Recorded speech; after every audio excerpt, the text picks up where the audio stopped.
Hello everybody in Psych 266, Abnormal Psychology. Today is the second chapter of the book.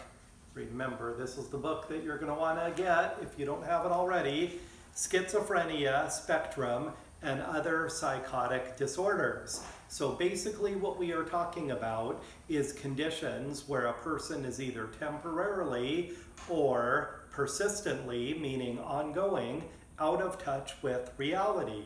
If you like to follow along in the book, which is a good idea, page 55 is where the chapter starts, but the first thing that we are going to talk about is on page 58.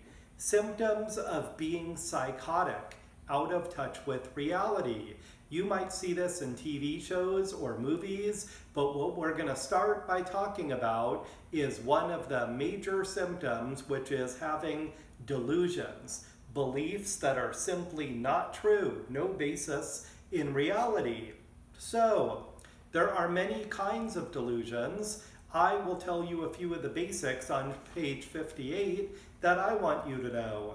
Delusions of grandeur. You think either that you are an important person, like the president, or a celebrity, or a religious figure from history like Jesus Christ. You think you are an important person, or somehow you think you are of more importance than you really are.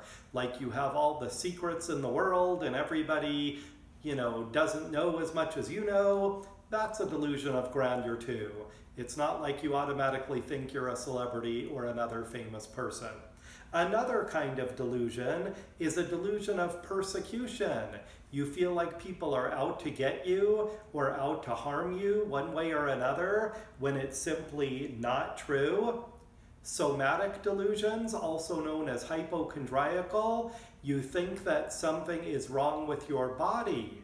Now, we're going to go over a condition in a few chapters where people have that, but not in a psychotic, out of touch with reality sort of way.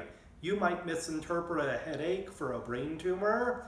Well, that's understandable. But thinking that your brain is lime jello? Yeah, I met someone who had that. That is a psychotic delusion, completely out of touch with reality. If you take my forensic psychology class, we go over a serial killer from Sacramento, California, late 70s and early 80s, who thought that his blood was turning into powdered ketchup, and he would kill people and drink their blood. But that's another story, because most people with schizophrenia and psychotic disorders are not dangerous. That was a rare exception. Some are, but most are not. So, these are delusions. One more kind of delusion I want you to know, delusion of thought control. If you ever have a conversation with someone who has a psychotic disorder, they might accuse you of stealing their thoughts or putting thoughts into their head. Think about a bank account. You can withdraw money or deposit money. Well, it's the same thing with thoughts. Thought deposits, thought withdrawal, those are psychotic symptoms and delusions if you believe things that simply have no truth to them. Hallucinations are also a common symptom of schizophrenia and other psychotic disorders. You have 5 senses, any of them could be playing a trick on you. You could smell things that don't exist, like laughing gas. You could taste things like poison that are not really in your food. You could feel bugs crawling on you or snakes in your hair when that is not at all happening. You could see things that aren't there. Which sense did I forget? Hearing. That's the most common hallucination. In fact, most people with psychotic disorders who have hallucinations have auditory hallucinations. If you've seen movies like A Beautiful Mind or any other TV shows or movies about this, they often have the person seeing things because that's more interesting. It's Hollywood. In real life, people with psychotic disorders typically hear voices, much more common. Another, speaking of common, less common in this case, psychotic symptom, speech disorganization. You might rhyme your words or get your words all mixed up. We call that word salad. You might have something we call loose associations, where you kind of jump from one topic to another and it's hard to engage you in conversation. Disorganized speech. Disorganized behavior. Some people with psychotic conditions go catatonic. They barely move at all, and if they do, it's only slight movements. Other times the movements are bizarre and without purpose. That's a psychotic symptom. Disorganized behavior. And then the last one is actually quite common as a symptom of a psychotic disorder. Negative symptoms. The first four we talked about were positive symptoms. Positive is not good and negative is not bad. They're all bad. Negative symptoms means you lack things that a person should have. You can't make eye contact. You have no emotion. You might be mute and not even talk or barely say anything. But the most common negative symptom is what we call flat affect. You might talk of being very angry or very upset, but you sure don't look it. So if I said to you, "How are you today?"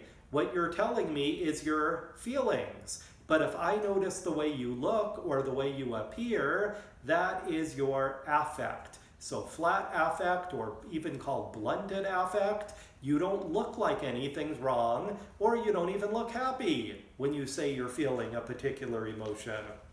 So, in order to have schizophrenia, a person needs at least 2 of those symptoms that we talked about, the 5, for at least a month, but also their functioning is deteriorating for at least 6 months.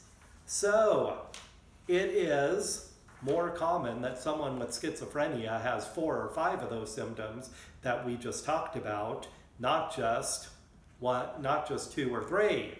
Usually they have most of them, if not all of them. What do we mean by deterioration? Well, what you used to be able to do, you don't do anymore. Is it going to school? Is it friendships? Is it family connections? You see the person deteriorate because of their psychotic symptoms. So with schizophrenia, the deterioration has gone on for at least 6 months, but those active symptoms, at least 2 of the 5, for 1 month. But again, it's usually most of those symptoms that we see. Page 65, 1% of all Americans have schizophrenia. That's the estimate. Now on one hand, that's not much, 1%, but another way to look at it is, if we were in a type of environment where we were seeing each other in class and people were going to stores and movies and shopping malls, well, you would see 100 people very quickly, wouldn't you? How come you don't see people with schizophrenia that much? Oftentimes, they're not out in public. They might be in some type of controlled residential setting, a hospital, maybe even in jail if they committed a crime. Families might keep them at home, almost like you have to do with children. So, just know that 1% figure. Skipping ahead, your book has plenty of stories, which is a good thing, but that's not what I'm going to be covering in the video. We now will skip to 75, page 75. Other psychotic disorders. Schizophreniform disorder really is schizophrenia. However, the person hasn't been deteriorating for 6 months. This is something new for a person who used to be functioning fairly well or otherwise. They're deteriorating.